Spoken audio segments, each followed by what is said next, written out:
Hello, world. Hello, internet. Hi. Welcome to Explorers of Elsewhere Live. My name is DM Dan, and tonight, on this auspicious night, I am joined by Livy. Hello. By Fia. Hello. By Nate. Hello. By Georgia. Hello. By Tim. Hello. Hello.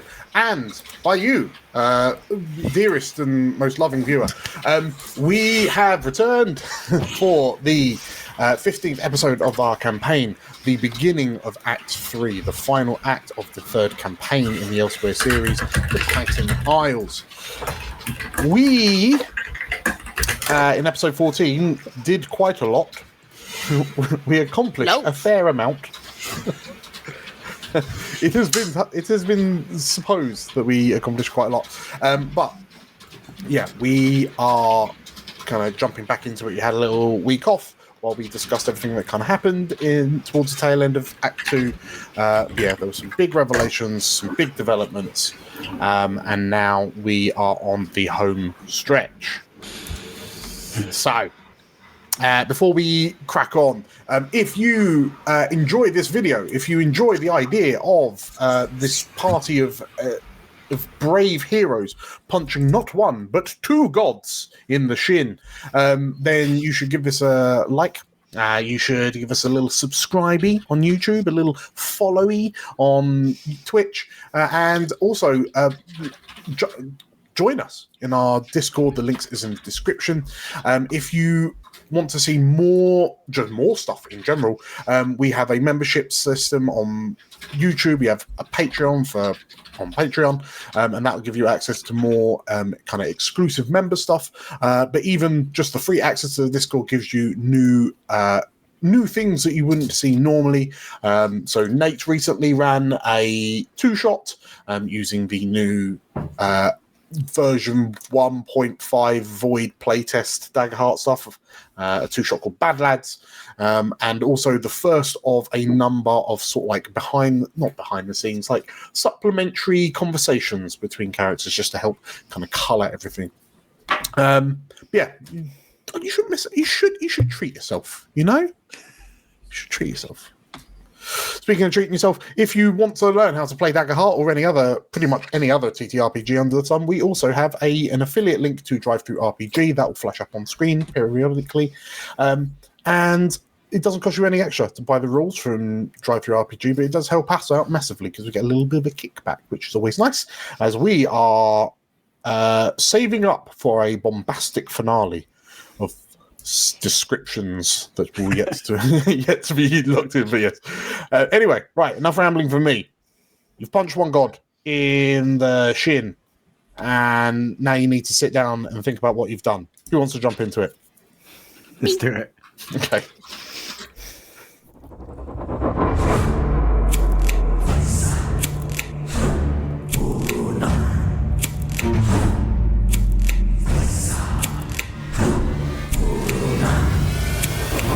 Hello, I'm Nate, and I'll be playing Griffin, a Sanguivar bard.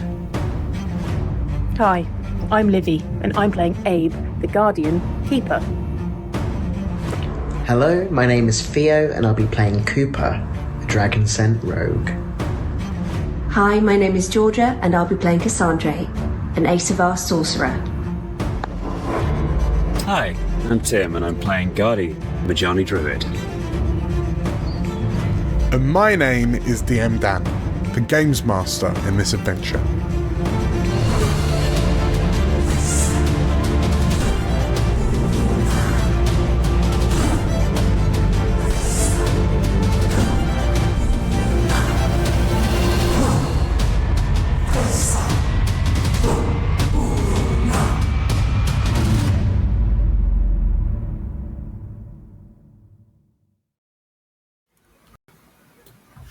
There are moments when the weight of the world feels unbearable, when every step forward is met with resistance and the path ahead seems to twist into realms of impossibility. Yet, to give up is not to abandon just the goal, but all those who look up to you with quiet hope. Sometimes we need to remember why we began the journey at all, why we take up the burden in the first place. A glance at those who cannot fight for themselves, the people or places whose futures hang by a fragile thread. Their faith becomes a spark against our despair, the steadying hand when doubt would have us fall. The peoples of the Titan Isles have suffered greatly over the past few days, and yet they endure. Gathered in the small town of Dorlashal, which suffers still from the recent devastation inflicted by the machinations of Ekso Draven, there are a number of brave souls who speak of recent victories.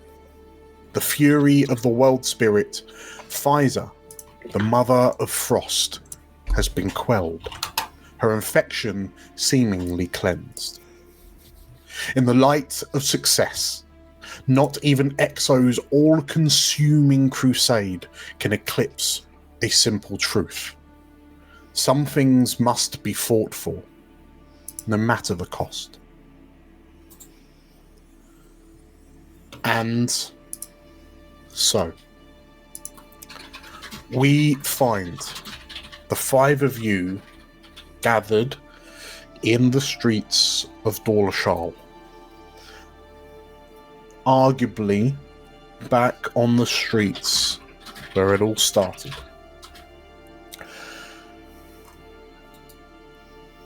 There is a certain calm that has descended across the town since you were last here. The last time you were here being in the immediate aftermath of Ekso's attack, which saw the portal to Avamore, the capital of the rediscovered world, destroyed in a cataclysmic explosion that leveled a upsettingly large area of the town, leaving behind little more than a smoking crater. In the moments after that, thanks to the efforts of Gardy, the crater now teems with verdant and abundant life, a product of Gardy's healing field interacting with the heightened levels of primal mana released by Ekso's death burst. It's only been about a day and a half since you last left Dorlashal, but even in those hours, the townsfolk have been busying themselves recovering from the carnage of Ekso's arrival. And so where once there was panic and confusion and dismay, now there is a grim determination, a quiet, a firm feeling of solace as they go about rebuilding. And so, whereabouts in the town of Dorlashal do we find the five of you?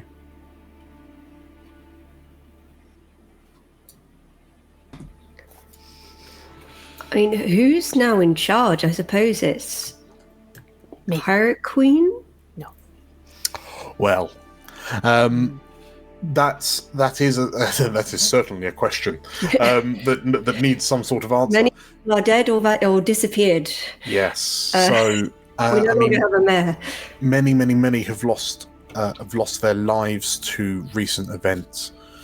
So I suppose I should say that the five of you are gathered, awaiting to join into what is fundamentally being considered a council of the Titan Isles.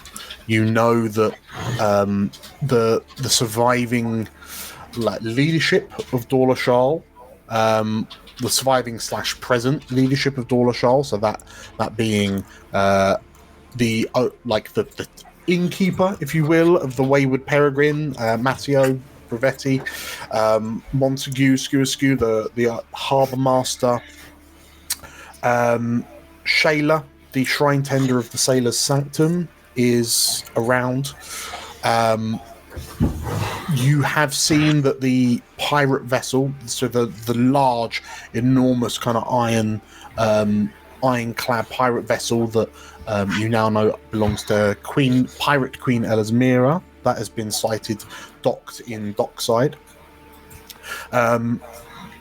You know if Elismira is here, then the chances are that her second in command, Bosun Grinner, is in attendance as well. Those not in attendance are Thaniel Hastings, who was slain during Ekso's attack, and Maya Coraline, who you last saw being spirited away by the creature you now know to be called the Hamadryder, in the aftermath of your defeat of Pfizer. But you also now know is in fact whatever the expeditioneer that originally founded Dawlish, the adventurer that lost his life during the initial expedition that would go on to found this town, risen in his name. So, Abe, perhaps I can only assume there's a bit of a flutter in your chest, as adjoining you for this council meeting is also Brynja from the village of Rice-Vilnar. So the people in power, such as they are present.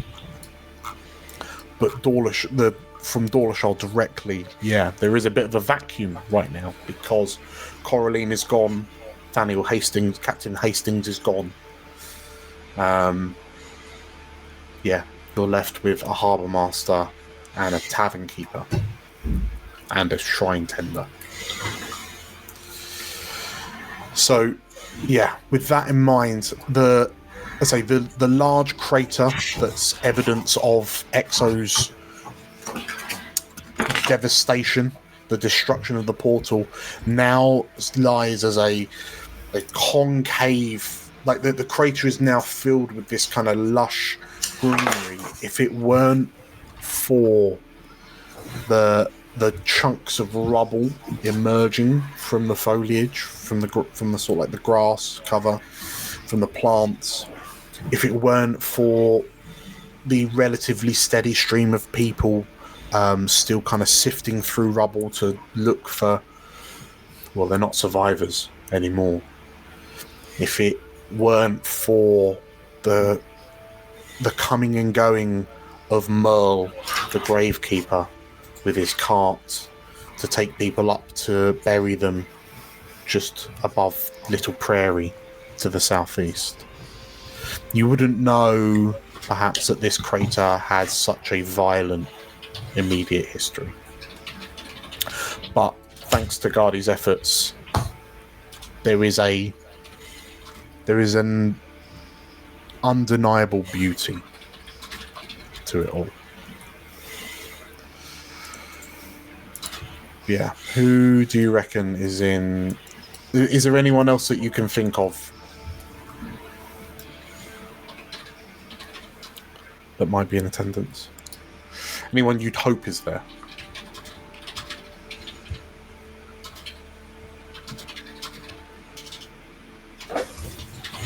I think I've got most of them, to be fair. We've got most of our NPCs in that room. The ones we want there. Are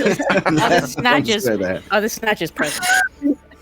Unfortunately, the lone snadger has yet to be found. Soon there'll be a one shot for that lone snadger.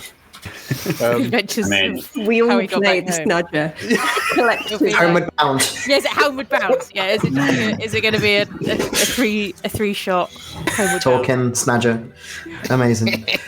I have a question. So when the attack happened, two people from Avamore came in and helped ferrying people in, did they end up staying or did they go home? Because it would be good to have a representative of Avamore here, if possible, but if not, then that makes sense. So they went home. Obviously, because you met a bit of a sticky fate in that moment. Yes, I would remember. Yeah. But you're absolutely right. 2 portal guards from Avamore's concourse. They arrived through the portal and helped to kind of ferry the remaining, what was left of the fleeing civilians. But by all accounts, they were present. They were stood next to the portal when Ekso exploded. So yeah, realistically, Dorlashal is alone. Okay, cool. Beyond the pirates, beyond Riceville.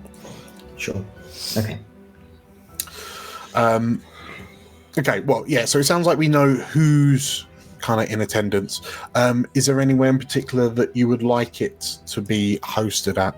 I mean, the Sailor's Sanctum has a beautiful crater-side view. I think it makes it because obviously the town hall's been exploded. Yeah. I think the Bountiful Parley is probably a little not quite the. Or you got 2 places. We've got Sailor's Sanctum, or we can go to the pub. I think Sailor's Sanctum makes the most sense because I think looking out upon the devastation is always like devastation. What has been left behind feels like important for the context of the conversation. To remind everyone why we're here. Yeah. Okay.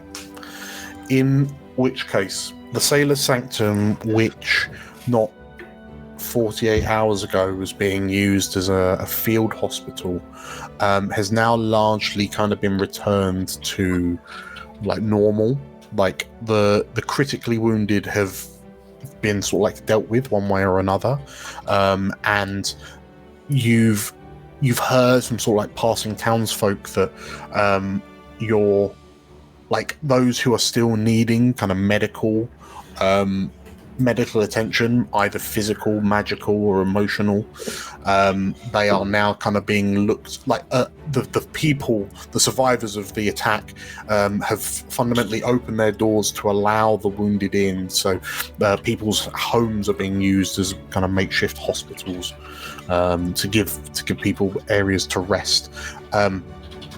Perhaps, surprisingly, the sort of like the nobles of Moundside in the southwest of the town, even they have opened up their doors to the wounded.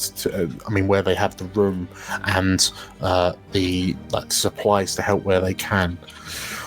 So you find yourself in a town that, in the face of like despair, have banded together as one. But yeah, in the Sailor's Sanctum, there are then the 5 of you, Elismira, Brynja, Bossungruna, Matteo, and Montague, and Shayla as the Sanctum's owner. As you kind of take your seats, the sort of like the driftwood style pews have just kind of been rearranged into a bit of a circle that faces inwards, so you can all sort of like regard each other as you speak.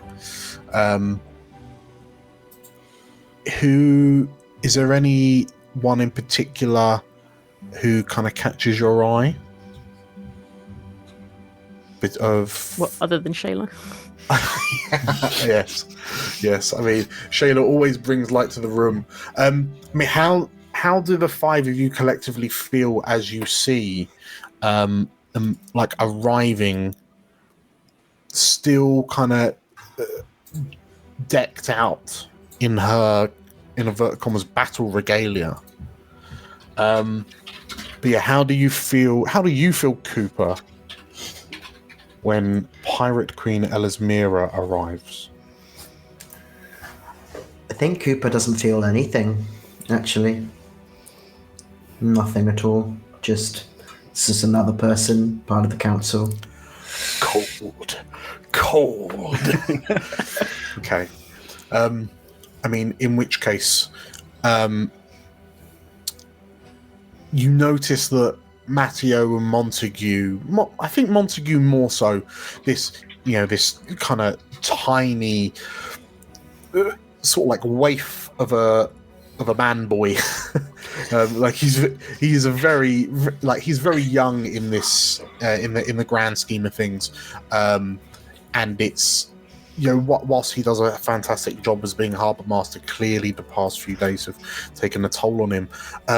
But you watch him sort of like nervously adjust his like wide rimmed glasses as Elismira enters into the shrine.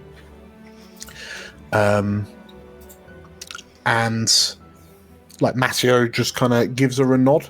And yeah, everyone takes their seats. Does anyone want to start proceedings, or are you happy to let Shayla kick things off? Let Shayla do it. Okay. In which case, Shayla stands up.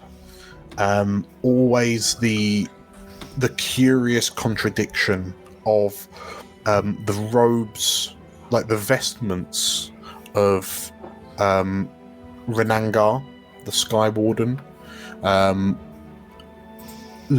being worn over a body covered in like traditional like pirate tattoos and body art that kind of belie Shayla's previous life before she became a priestess of the Sky Watcher.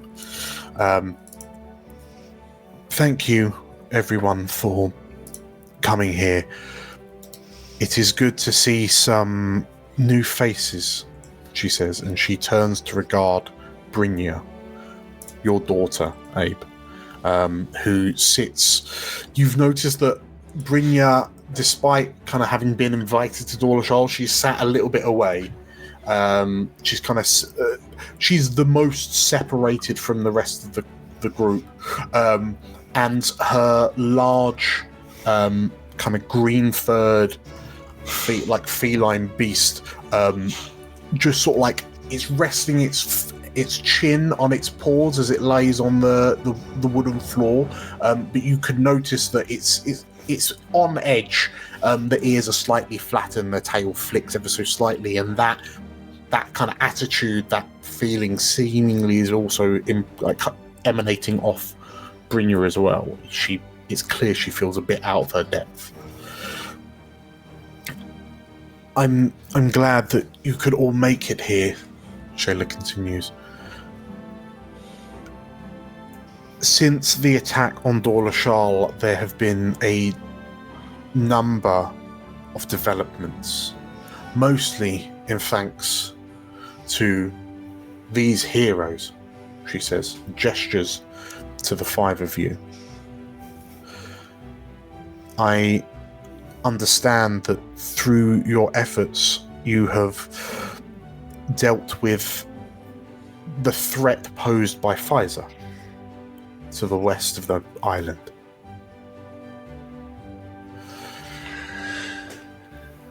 Is there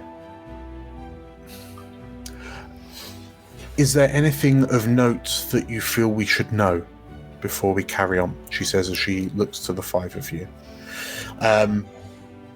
And I think of note, because you've all separately hounded me.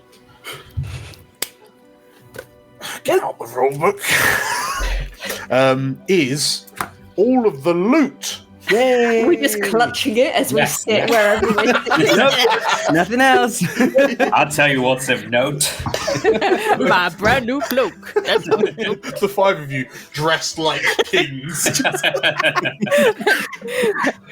We had a very uneventful time. Hello, welcome along. Pfizer was secretly a sugar mummy. Look at all these things that she gave us. So, yes, loot. So, off the back of your trek through Pfizer's lair, you managed to acquire a total of 8d12 worth of loot. So we know that there's a loot table in a couple of loot tables in the Daggerheart rulebook, and the loot runs from 1 to 60, and you can choose to roll up to 5 dice at a time. And obviously, the more dice you roll, hopefully the higher number you'll get, and the higher the number, the rarer the loot. Now, in addition, during our Titan talk last week, we had a very, very generous super chat donation, and that has allowed us to, I believe we said we can sort of like we roll as long as it is a 5d12 roll. You fundamentally get a reroll if you want it. So I believe it was the impeccable fantasy animal vegan who fantasy animal vegan. Yes, glorious dice. Thank you. So with that in mind, we have 8d6, and I'm hoping you're going to use 8d12. Beg your pardon. I'm hoping you're going to use 5d12 to proc fantasy animal vegans. Reroll. So there is a loot table and there is a consumable table. So let's start with the 5d12. What would you collectively like to roll for? Loot, which is like a more an item, is a bit more permanent, or consumables, which are more generally speaking have more oomph, but obviously one and done. Yeah.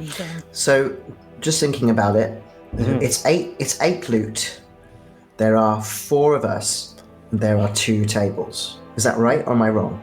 Well, so you've got 8d12, but we're sliding 5 of those to the super draw. Yeah, so you got 3. Sure. Okay. Should we do like a 5d12 loot and a 3d12 consumable? I think so. Yeah, I think that makes sense. That's what I was thinking.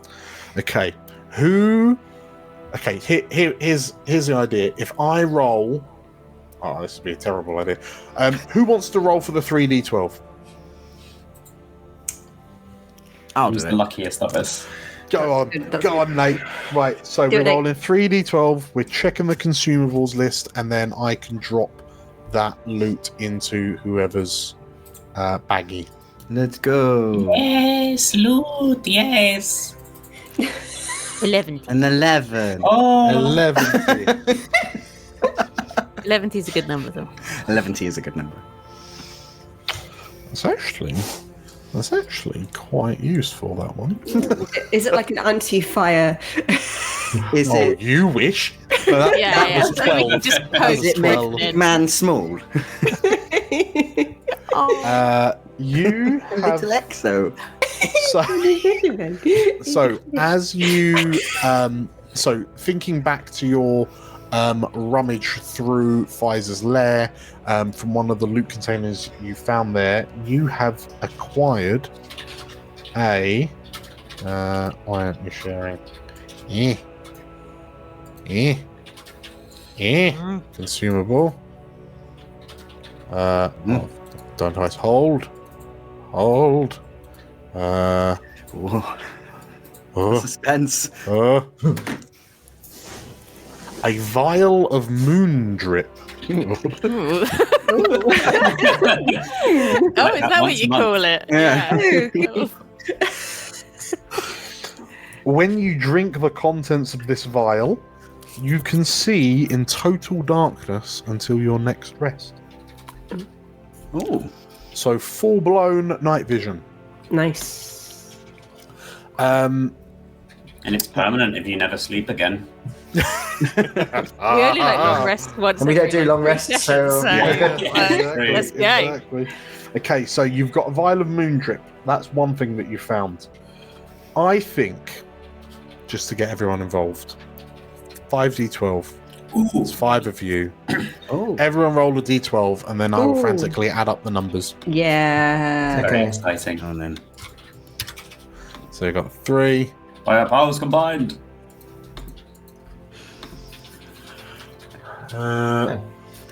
3, a 6. Oh, guys, these aren't good powers. These aren't good powers at all. 3. Come on, Theo. I think we should disband this group, guys. I don't know if it's... We've got to reroll. We've got to reroll. 9, 17, 19, 27 by my reckoning. So that is, and we'll get to reroll if you want. 27 is something that helps you see in the dark. Violent movement. You found. Here's the thing. Here's a thing about random tables. You're like, why was this in Pfizer's lair? You have found a. Have I got it? No, not yet. Just why? You have found a glider. I mean, We'll probably reroll. We've got somebody that can teleport and fly. While falling, you can mark a stress to deploy this small parachute and glide safely to the ground. Going to be so useful. last session. Before while we're on Pfizer's head. Why Pfizer had a parachute, I don't know. Would you like to re-roll? Yes. Okay, everyone roll D12 again. I'm just picturing a Pfizer-sized parachute as well. Just a really big one. Maybe that was her hobby. She went Oh, like paragliding one on of the those ones weekends. that you can run under when you're a kid. Yeah, I was going to think like one of those rainbow ones from school. Yeah. Okay, those numbers look higher. So 4, 5, 13, 22, 24. Oh my god, if you roll glider. Glider. Glider. 2 gliders. This is what you're getting. Okay, so 24. What is the average of 13, 30-ish, I think. 26? Everyone roll again. Just roll better. All right. I rolled a 9. I thought that was pretty good. I rolled 10. 10. That's a good 10. start. Nice. It's a good start. More of that. 8. 10, Yeah. I have a 9. 6, 9, 8, 3. I've done it. 9, 9, 8, 10. 9, 3. Yeah, we So don't. 10, Go. 13, 21, 30, 36. There we go. We got over half odds. B.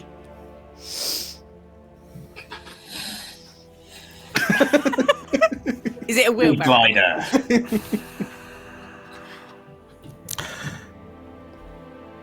You found. Because I cannot argue for even more rerolls after this one. We don't need him because we've got the best item.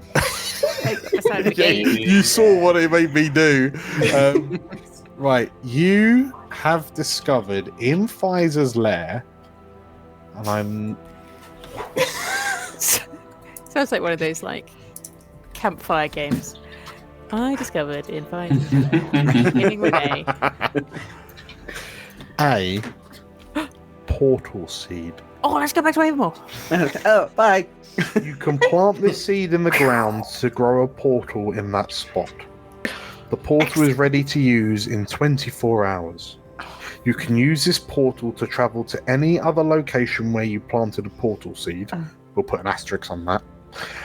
A portal can be destroyed by dealing any amount of magic damage to it, Can we have aka 2 portal seeds, please? Ekso exploding.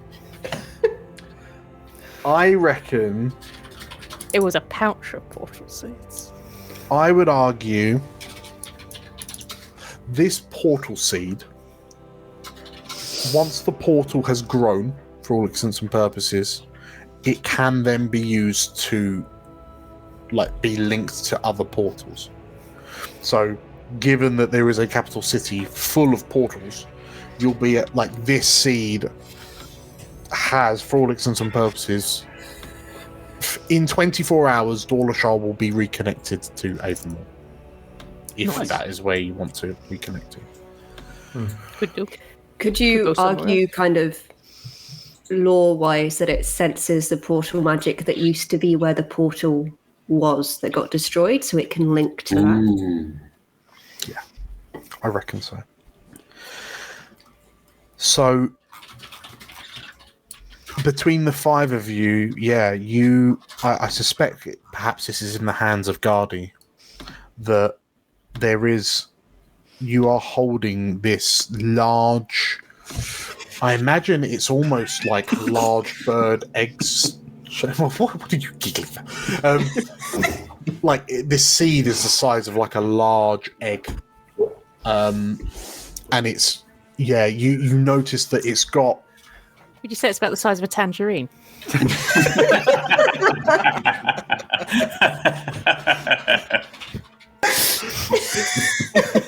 You could say. You could say. It's a size. It's like a tangerine.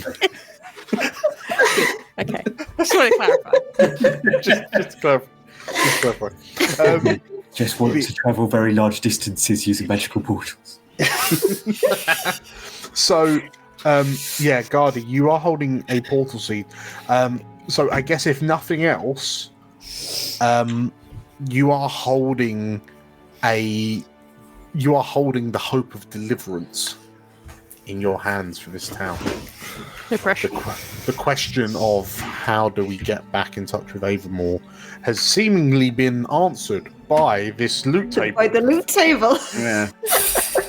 And also a large amount of money that they need to give us before we show them the seed. Of course. Are we sure we don't want the glider? Just gliding to Avamore. Salvation or parachute? Salvation or wee. So Gardy, what's your pitch with this? Have you got anything to say for yourself holding this seed? I don't know if I have much more to add, really. I mean, it's clear the course to be taken. Fingers crossed, given all of the weird nature magic nonsense in the big crater, might get us sorted out nice and quick. Okay. In which case, as you explain, so Gardy, I mean, you would have had time coming back from Pfizer's lair to here via Rice Vilnar, via sort of like the boats. So the five of you would have been sailed back from Rice Vilnar by the keepers of the village.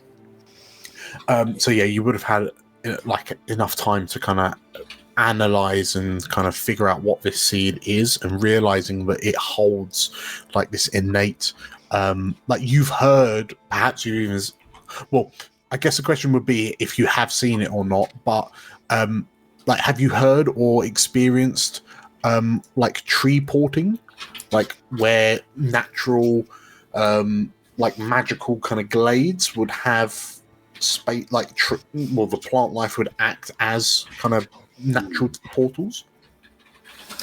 Well, some would say that on my level up I just learned Rift Walker, so I've actually just had a crash course in portals. Spicy. Potentially, I don't know, maybe freeing Pfizer from impalement has given me an extra little surge of magic nonsense. Sure. Okay. In which case you have this fully functioning portal in your hands, and it just needs time to grow. And I mean, I would argue that given that the center point of the crater that you are all sat on the side of, given that the center of that crater was once the portal to Avamore, Gardy, looking over this healing field that I guess you almost, you almost accidentally kind of created this large kind of green space, about 150-ish feet across. It's quite large. It's 1,500 feet across. You're you can feel the still lingering presence of the primal magic that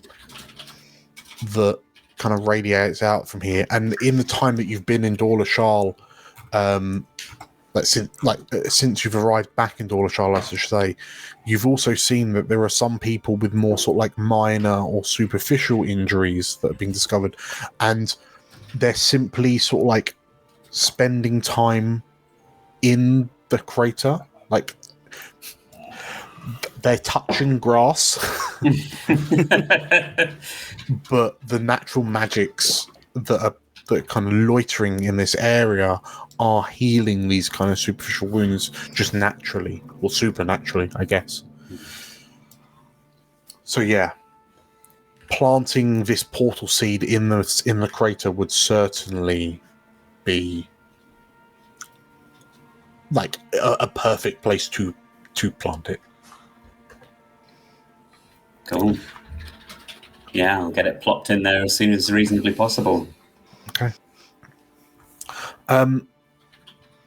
Elismira pipes up and says, so talk us through, is there anything you've learned since your encounter with Pfizer that we should be appraised of? Yeah, he just looks at Cooper. Mm-hmm. Yeah, I think everyone's staring at Cooper. just all of us turn on the pew. I think Cass gently taps him to make him stand. I imagine to cast gentle was like, tip the chair forward. Okay. So Cooper stands up. He whilst he is quite confident usually in himself, he's quite shy. He is surrounded by quite a few people. Takes a breath. Look, I don't know everything, but I can tell you what I have come to understand in the last, day and a half. I don't know how this has happened, but it turns out that Ekso and I are connected by the sundered dragon, Kerthotha. I think perhaps I'm connected to her through my heritage. I don't know. I can't tell you anything about that. But what I can tell you is that Ekso also worshipped her at some point.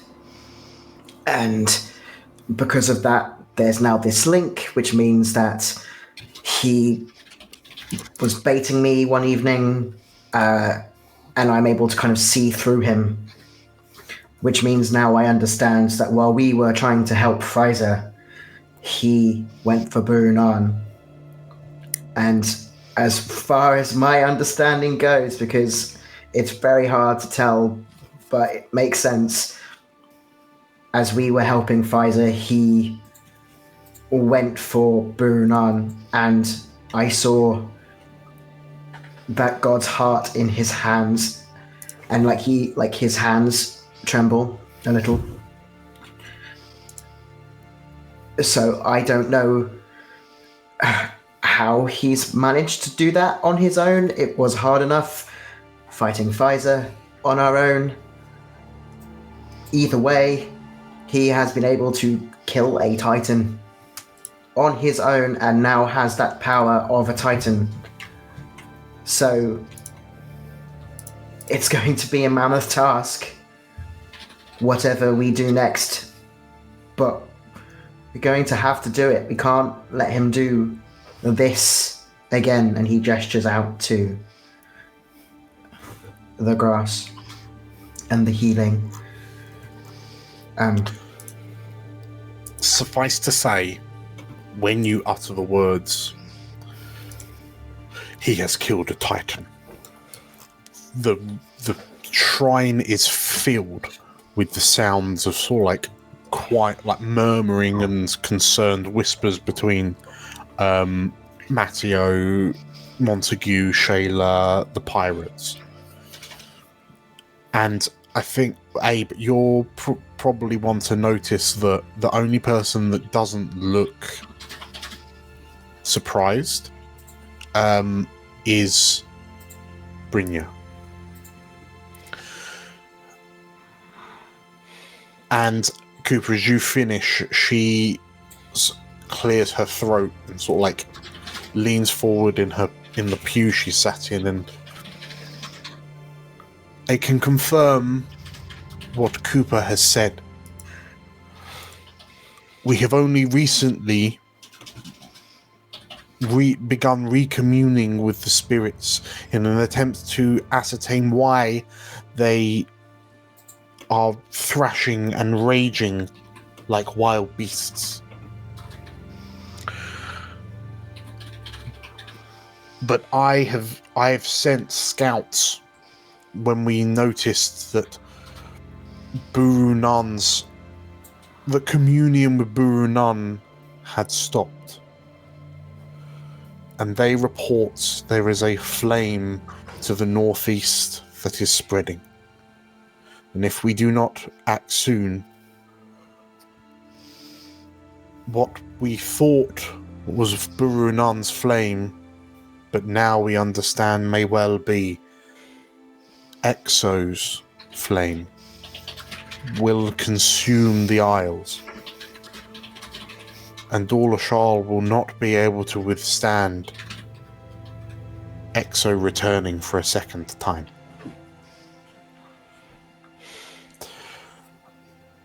I fear if we do not stop Ekso, we will not have the 24 hours required for that seed to take root.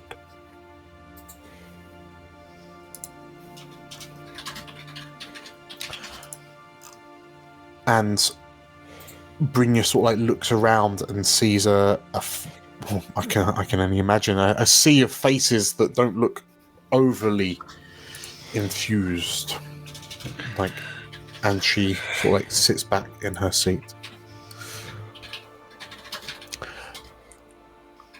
Elismira is sort of like peering at you, Cooper. Like she's like leaning forward. She's got her knees on her elbows on her knees, like she's resting her chin on her fist. And you say you have this connection with Ekso. Are you able to control where or when you're able to see through his eyes? I haven't tried. Honestly, it's freaked me out quite a bit. But I'd be willing to try. My concern is not only that, but if he can see through mine.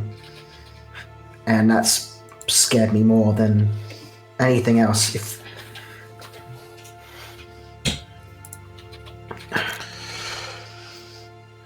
I'm not a magic user. This is very new to me. Elismira kind of nods. You notice she looks somewhat alarmed when you mention that you're worried that he can see through your eyes.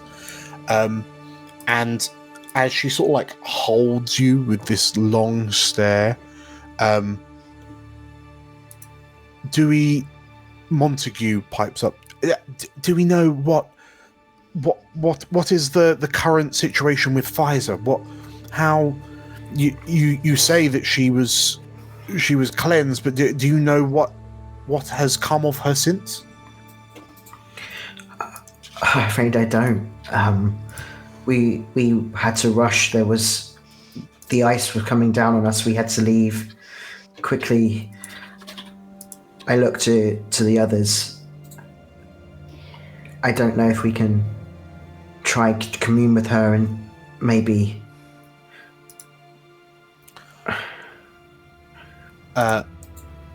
Brynja turns her head to you, Gardy.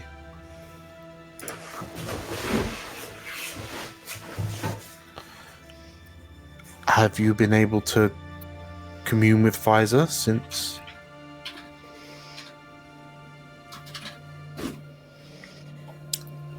Have I been able to commune with Pfizer since? Well, I guess the question for Gardy is, would you have attempted to? Cass would for want sure. him dry. crawling out of the rubble. She's just like, talk to her. Get back in that ground. Back in the hole, Gardy. Would you have reached out to Pfizer? Yeah, for sure. Yeah. Okay. And probably Brunan as well. Okay. Perhaps worryingly, or certainly worryingly, reaching out to Burunan, perhaps a bit of a Hail Mary. Based off what Cooper has discussed, you feel you already know the fate of Burunan at the hands of Ekso. I mean, he's just hoping that it's wrong. There was no response. So, like, as you were kind of, in inverted commas, communing with the Isle, using your sort of like spirit speaker kind of experiences, there was no response from Burunan. Perhaps more worryingly, there was as little response from Pfizer. The Titans have gone quiet. But yeah, as you kind of mull on this, like Brynju is in the present, Brynju is looking at you imploringly.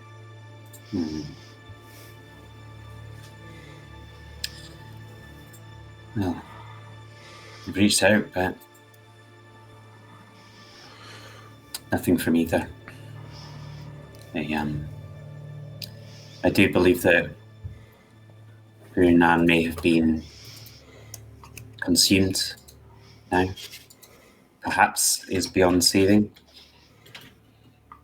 I can only hope that Pfizer is perhaps recuperating beneath the earth. But I think I would feel it if they were both gone, but I don't know.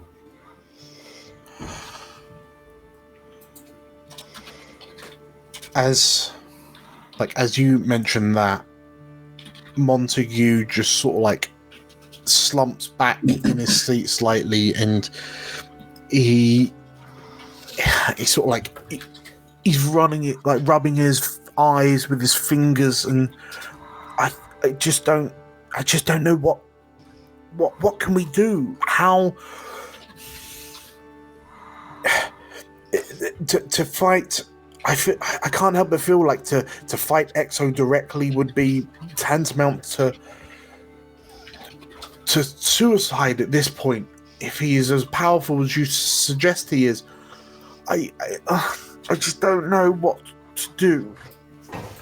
And Gardy, as you kind of watch Montague have this sort of like crisis on the other side of the council circle, you,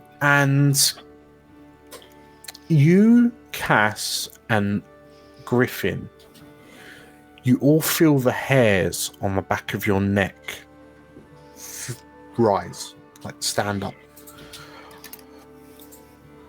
And the three of you very quick to acknowledge where you felt this sensation before.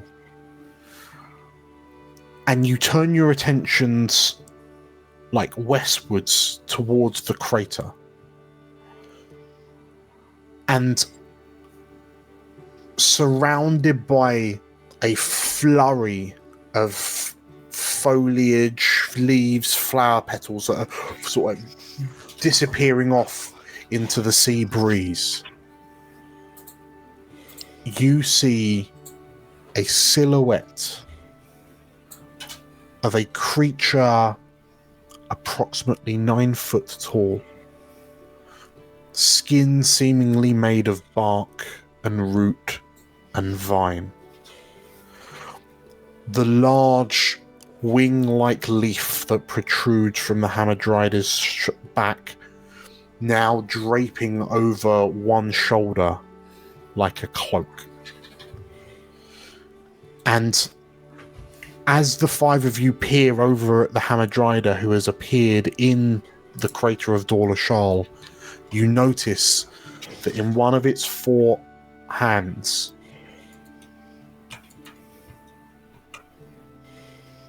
is what appears to be a chunk of floating bark, upon which lies a bed of flowers, upon which lies the prone form of Coraline. And the Hamadryda looks up to the five of you and, surrounded by a chorus of Dorlashal commoners that have just sort of like panicked because this creature has just emerged in the center of town. But the Hamadryda looks up at you longingly, almost, and then slowly begins to climb up the side of the crater, pulling this floating piece of bark, carrying Coraline along with it. And arriving, you notice that Elismira and Grinner, they stand to attention. They look ready for a battle. Given that the last time plant-like creatures descended on Dorlashal, it was a bad evening for everyone involved. But the Hamadryda seemingly pays them no mind and instead focuses its attentions on the five of you, specifically you, Gardy. You spoke with Pfizer and Burunan, yes? I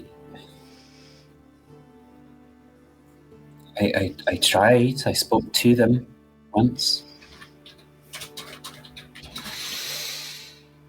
The Hamadryda nods and, even being slightly lower down in the crater, its height is formidable. And, as the Hamadryda says this, the two of you are interrupted by Montague and Matteo kind of seeing Coraline on this floating piece of wood. And as they panically rush over to her and start tending her, there is a moment where you look upon her and this looks like a funerary arrangement. And the Hamadryda sort of watches Montague and Matteo kind of fussing over Coraline's form, and the five of you notice that there's this look of almost kind of confusion etched across the Hamadryda's face.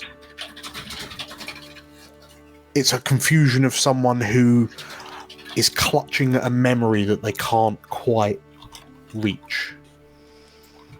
And then the Hamadryda says, "This one still lives. We have stabilized her. We have given her a chance. And now we return her to you.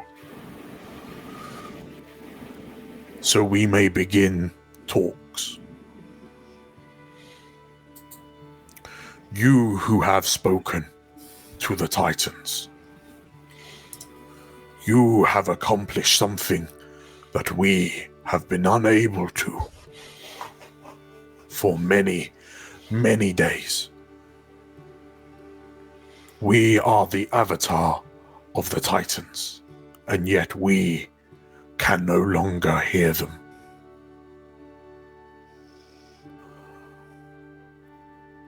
We would like to try to commune with them together."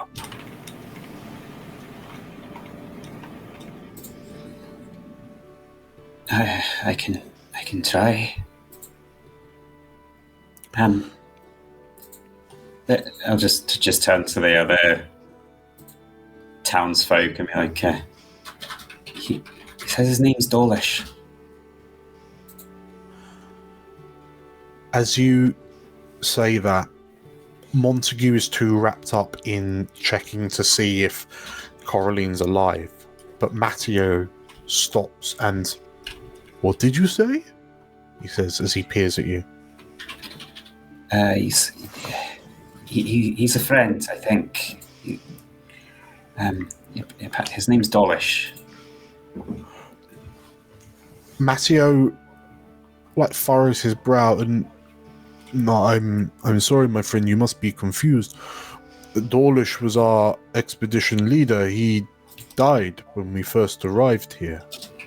He sacrificed himself. He perished on the Isles to let us escape to here. This town is named after him. This is not Dolish," he says. It's what? Is his name Coraline? Coraline. Thank you. Well, that's what Coraline said. She recognised him. And Matteo, this portly wolfkin man, sort of peers at the Hamadryder, and the Hamadryder peers back. And you almost watch this sort of flicker of recognition slowly begin to ignite. And Matteo's brows soften, his eyes quiver slightly, and, "Oh, Dawlish, what have you got undone?" he says as he looks the Hamadryder up and down. And the Hamadryder turns away and, "Tend to this one. She requires further aid." And with its back left arm kind of hands off this kind of floating bed to Matteo and Montague.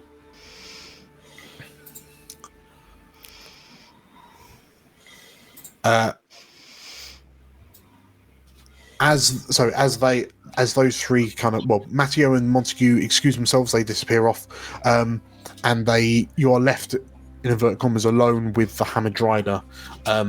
Elismira and Bosun Grinner have a respectable distance. Brynja is relatively close to hand, Abe. She's looking suspiciously at this creature because it's she's also seen it in the recent past. And the Hamadryder kind of turns its attention back to you, Gardy. "Will you commune with us?"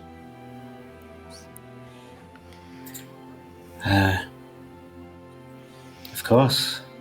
But wait a minute.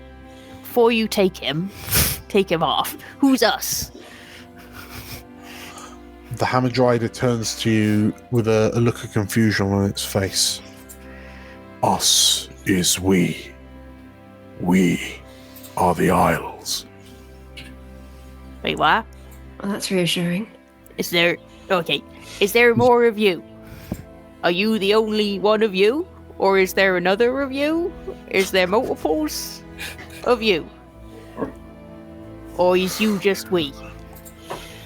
We are all. We are both. Clears that up. Does anyone else know what he's talking about? Is it? I just want to. Is there more of him? Or I think it's the royal we. It's the royal we. He is. I think he's talking about him and the plants and the trees and the rocks. He is the island. All of the island. You think he's like one leaf of a tree? He was just you young'uns, I have no idea what's going on. This feels like the single pronoun conversation you had with me. No, in my day, we didn't have we don't have trees.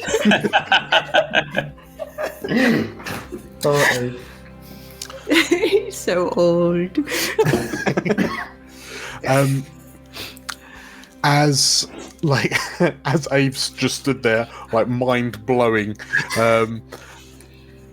the Hamadryder returns its attention to you, Gardy, and it's odd as you watch it almost shrug off this leaf-like wing off its shoulder, like you would watch a nobleman shrug off a cloak, and it offers one of its right hands forward to you. In fact, it offers both of its front hands to you. We are the Isles. We are the conduit. With your prowess and our connection, we can commune with the Isles, with the Titans.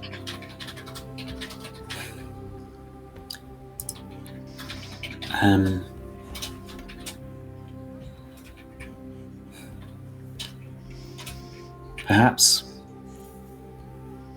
Cass, would you join us?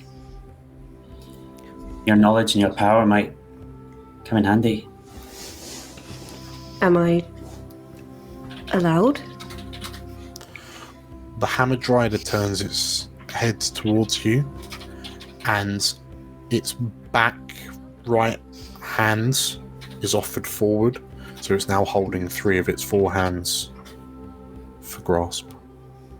I think for the first time since anyone here's really known her, she looks uncertain, and then she steels herself and she accepts the hand.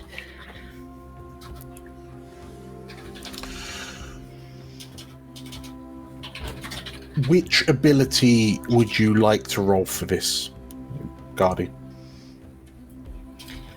Or for communing. And I reckon for a hope, I believe Cass has some hope. We can do it as a you can do it as a tag team if you want, if you've got the hope, or we can do it as a help. I have 2 hope left. I have 2 hope. I don't mind spending them for a tag team. Let's tag team this bad boy. Friend team. Friend team.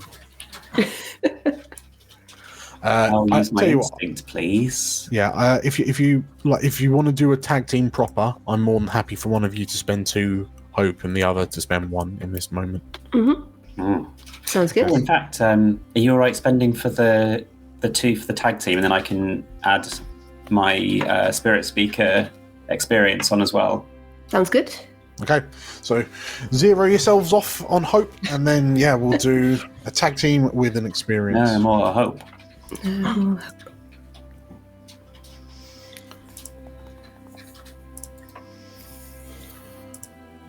Time to talk to God, baby. What ability would you like to roll out, Cass, as well? Something to have a little thinky about. Would it be knowledge?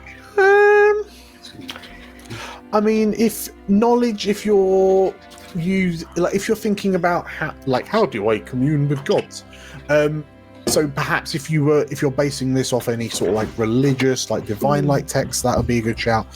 Your instinct maybe is your spellcasting navigate trait. So if you just want to raw dog this, just get in there. Okay, yeah. So absolutely, you can do an insight if you want.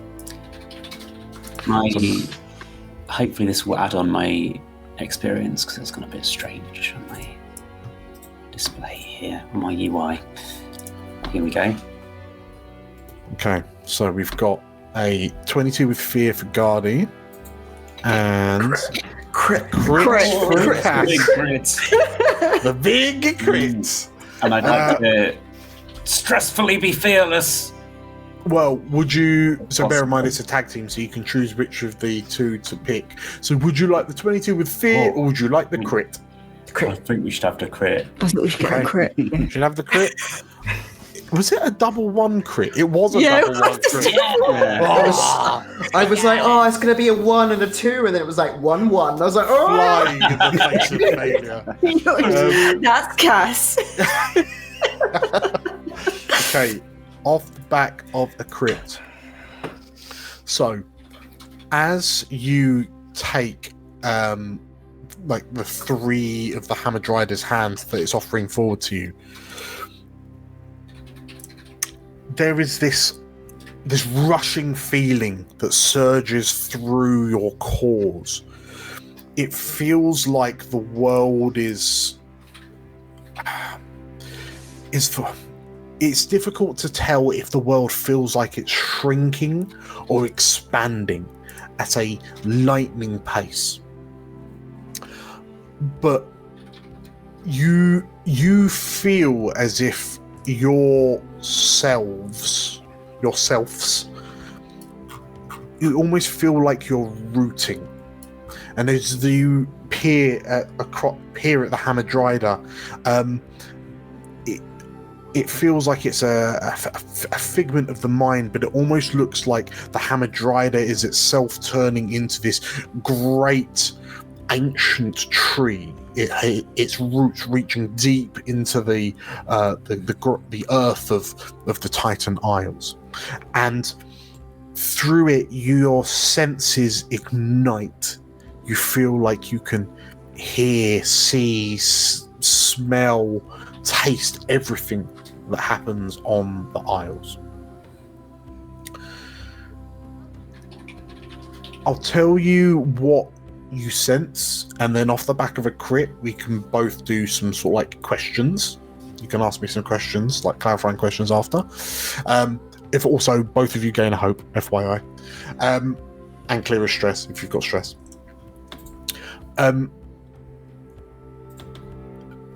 You feel like where in one moment you feel like you're rooted to the ground like these ancient boughs of a tree. Suddenly you feel as if you are soaring through the air, looking through the eyes of a bird, soaring through the clouds, seeing the islands down below. But soon it feels like the islands are rushing up to meet you, almost as if you're plummeting through the sky, like your world is contained within the inside of a falling raindrop. And your attention first turns to the floating mesa in the northeast of the island that you instinctively know, like you can feel the presence of Burunam. But I think more accurately, you feel the lack of presence. And in its place, you can see what almost looks like this raging wildfire spreading and engulfing the Isles. And perhaps this is premonitionary, but you feel as if you're watching the whole island begin to catch like dry shrub in the face of like tinder fire. And at the heart of it all, there is a darkness. There is an all-hungering darkness. And you feel like in the flames, you can see the face of this enemy. And it is a face you recognize as Ekso. But he is not as you knew him. He is transformed. He is transfigured. He is something both more and less than what he used to be. Your attentions are then flung to the other side of the island. You plunge into the dirt, into the cold ground. You feel yourself almost burrowing through the earth, looking for your answers, like a frenetic mole or an inquisitive earthworm. And in a place of divine cold and chill, you sense a faint but undeniable primal spark of life. and you know that Pfizer lives. She is regaining strength, but she lives.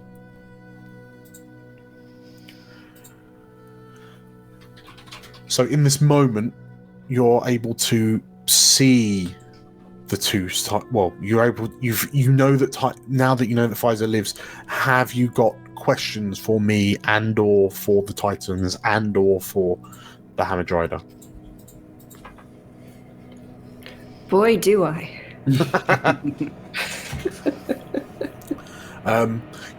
I would also wager that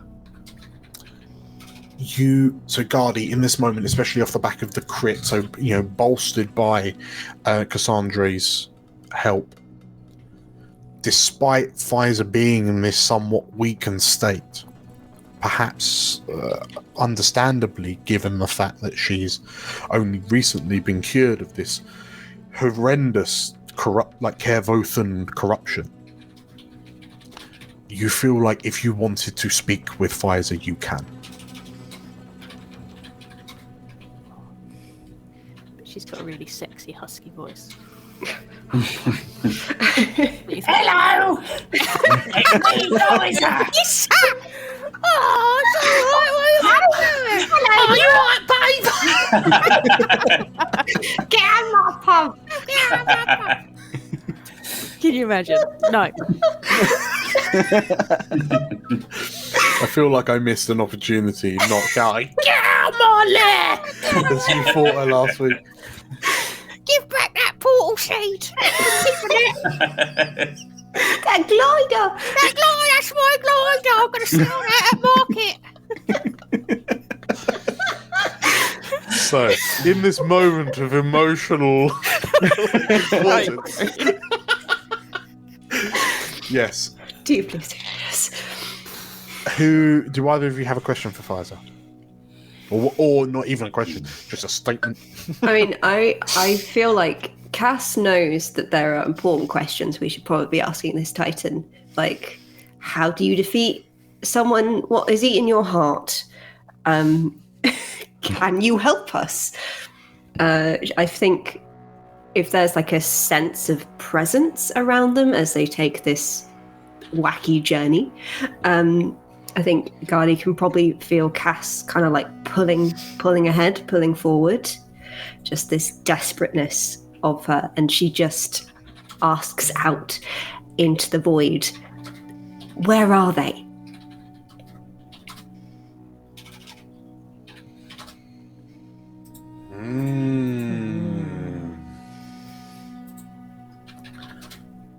Have you had this discussion with Gardy? I don't think I you feel have. like Gardy does know why Okay, Cass Gardy is does know. Okay. desperately on her one-woman mission plus Gardy.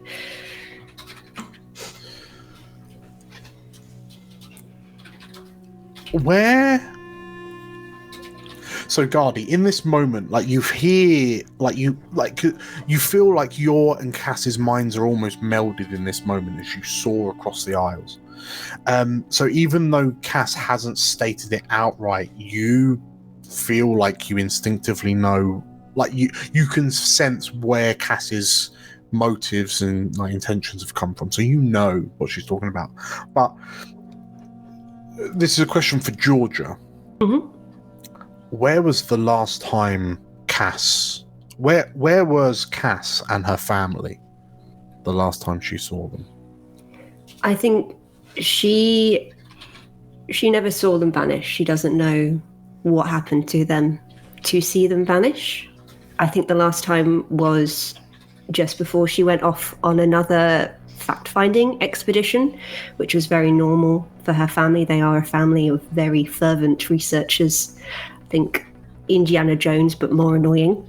Mm-hmm. So it would have been a very normal situation in sort of the family archives. And she would have just said goodbye to them, expecting to see them in a month or so, and then she would have headed off. Okay. In which case, as you ask this, your mind suddenly feels like it feels as if your mind feels like a warm, cozy home. And someone has just thrown open the door to the expanseless raging blizzard outside. Your world simultaneously expands to like a network of everything. And you feel so much smaller in the grand scheme of things. You feel like a small microcosm in this ecosystem of elsewhere. And perhaps in this moment, you both innately understand that is Pfizer somehow communing with other world spirits? Is there this innate natural link that binds them all together? The literal meshwork that is holding elsewhere together in the aftermath of the eschaton.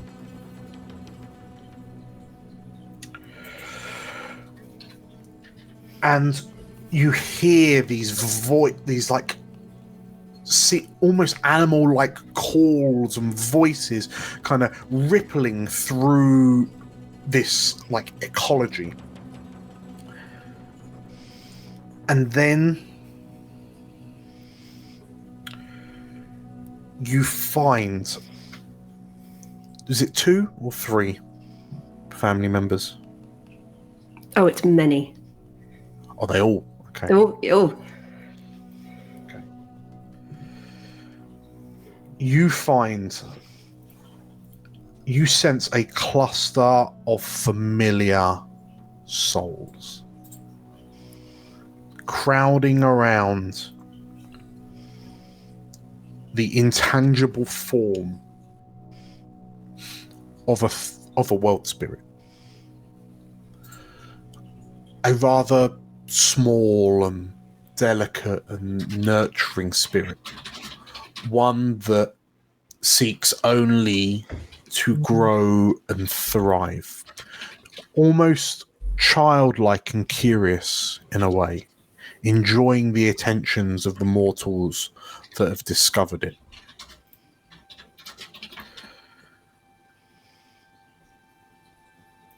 And then that childlike sentiment is replaced with this hunger. This all-consuming hunger. A hunger that you know is needed to grow and evolve and reform. But you acknowledge that there is something that caused this sudden violent change in this spirit.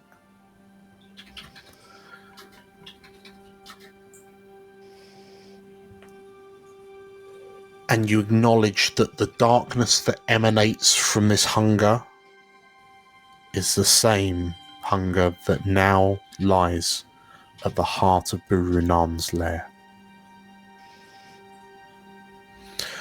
And Cass, you think back to moments before disaster.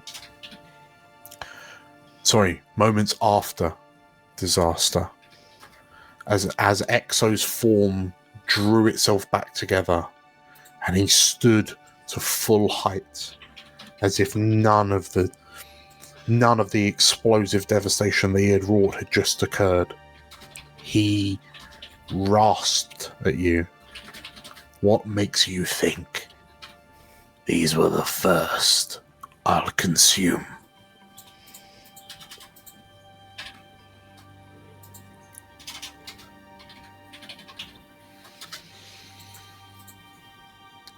All you know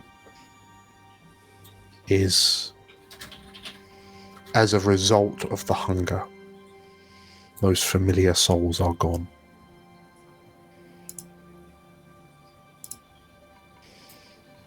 They simply vanished.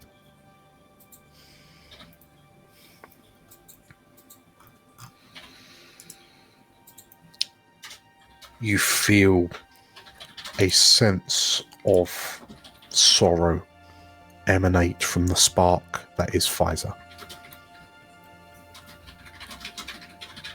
I think at this knowledge, Gadi will feel sort of like the presence that is cast kind of pull back and shrink down. Like she's trying to escape this information, she's trying to pull back.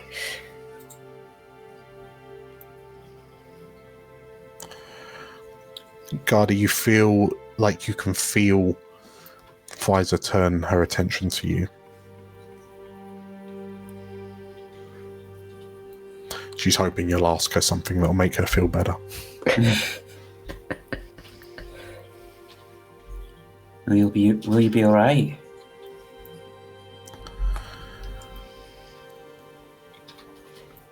The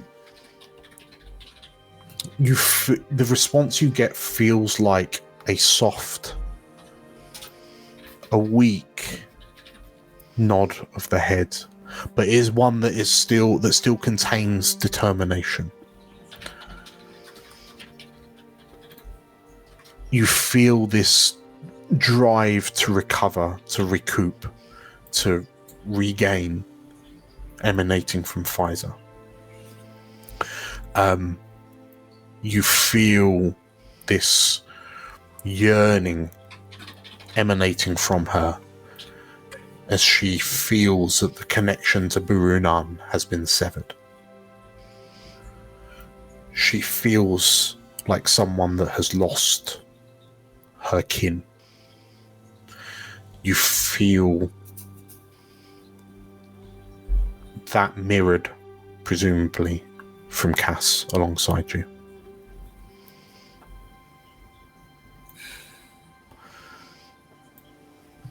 Seemingly both to the same person.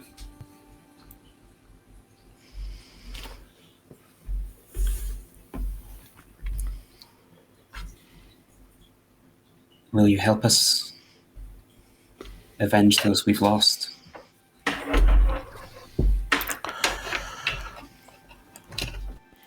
This time, the sentiment you get from Pfizer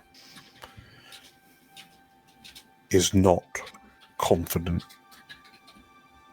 This is not assuring or assured. There is just this flicker of uncertainty.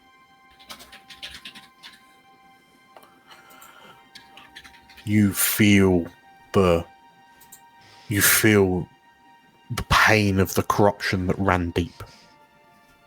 You feel the depth of the wounds that need to be healed from.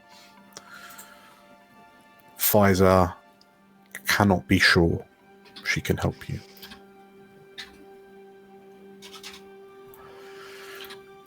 But you feel this sense of encouragement from her. You both feel this surging feeling that Pfizer knows you are capable, you being mortals with a capital M, are capable of incredible things.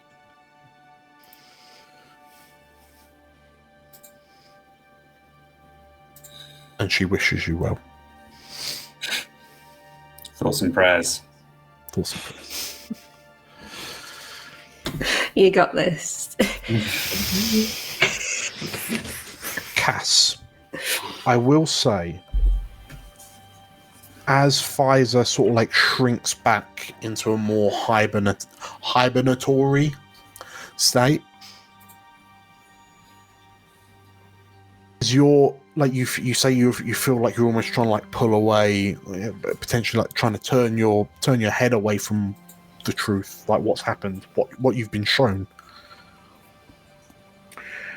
And suddenly again you feel like you can see the Isles in their entirety, but not as a geographical site, almost as just like this tapestry that lays out in front of you.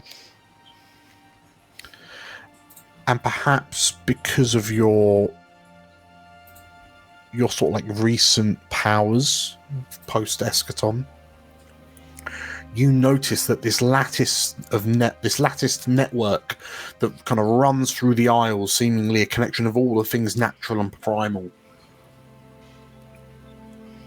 There is a hole in them, in this network, a space of the aisles that seemingly it cannot penetrate. It has not dug its roots in. And you realize that that hole is mountain-shaped on the southeastern aisles. Oh yeah, the mountain. Oh yeah, the mountain. And in this moment, you acknowledge, because you realise you're for all intents and purposes seeing through the eyes of a world spirit. And whatever lies in that mountain is not of this place. But what it is, you are unsure. And with those questions kind of asked, I say Pfizer retreats back into what is effectively a cocoon as she begins to regrow. And the two of you feel yourself sinking back into your own feet at the side of the crater, and the Hamadryder releases your hands and slumps slightly. And as it picks itself up, the Hamadryder turns to you, Cass, and we are sorry.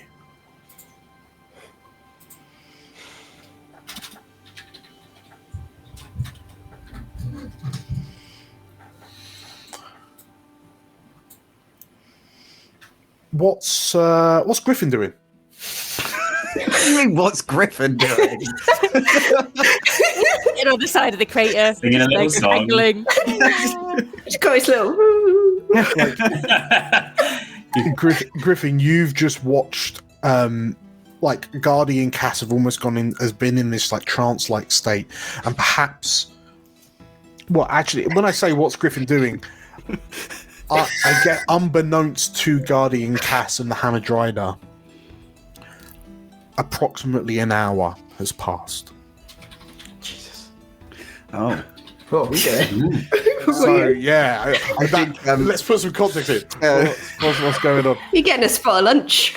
I kind of feel like probably Griffin, Cooper, and Abe have been standing there for about 10 minutes. And it's starting to just sort of get like a little bit uncomfortable.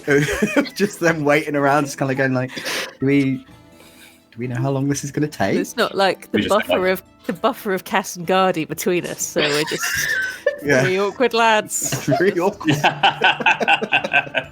It's like when the dads have to wait outside when they when they're shopping.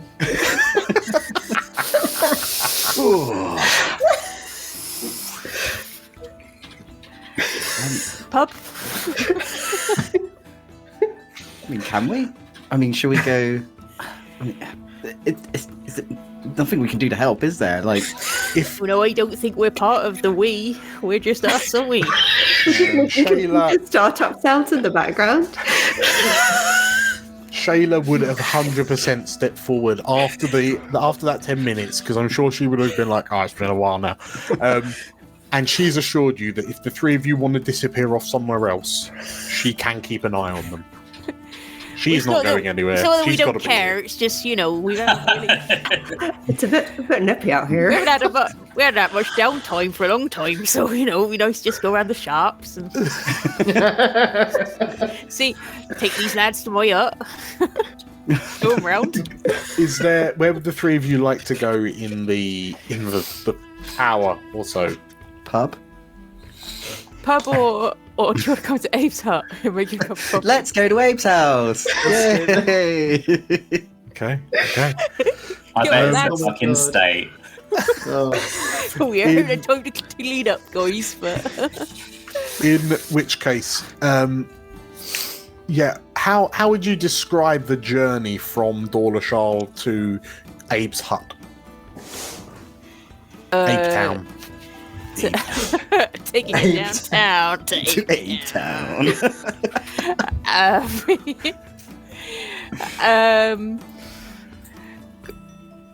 I mean, quiet. I mean, I can't imagine that we're chatting much. The guy's just been like, I just want to go check, see my house is all right, and come if you like. I don't really care. So we know that your hut is on the mound, and Dorlashal is on one of the lowest, most outer edges of the mound. How high? Because we know that you've got a little rowboat, but how high up on the mound is your hut? Like, is it quite above sea level, or are you on the water's edge? I think it's like how I envision it is, so it's certainly up on the mound, but kind of cliff face. How I imagine it is, it's just kind of like where you would naturally want to put a lighthouse, but there's no lighthouse. It's just a hut. And your fishing line has just got a really long reel, so you can fish off the cliff edge. For him, it's just, maybe some little stone steps. Brynja will come along if you invite her. I'm not sure if Abe's ready to have her around his house. He hasn't cleaned up or anything. But I mean, Griffin, would you like to invite Brynja? Yeah. Brynja, do you want to come with? Come and see how your old man lives. This is like the first time we've been, so it's all exciting for everyone. Griffin's the fucking worst sweet boy. Okay, in which case, Brynja sort of like her eyes like open wide, and I'd love to, she says, like quite earnestly. And yeah, I can only imagine like Abe's eyes getting more and more sunken into his head. Okay, in which case, describe to me Abe's hut. Lavishly fit, no. It's incredibly sort of utilitarian.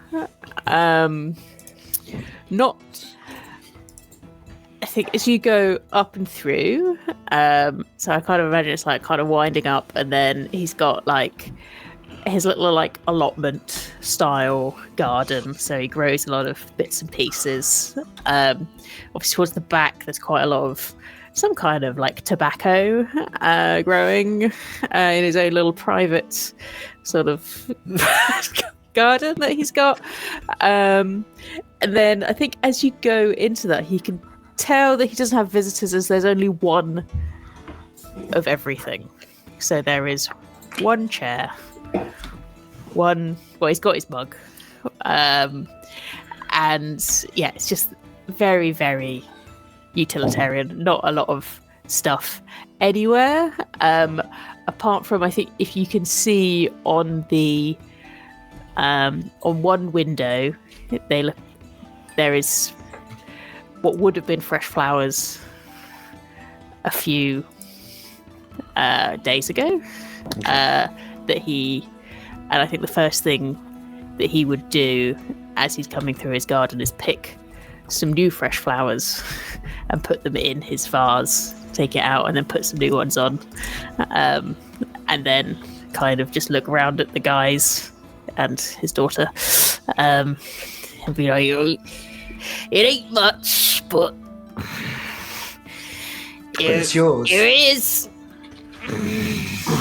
Brynja, you notice like she stops at the edge of your patch, if you will, and like she kind of like, you see it just looking backwards and forwards, taking it all in, and then Abe, you see her almost have like take a deep breath, and then she steps over the threshold into like your space. And Cooper, as you say, but it's yours, she looks up to you, Abe, and smiles.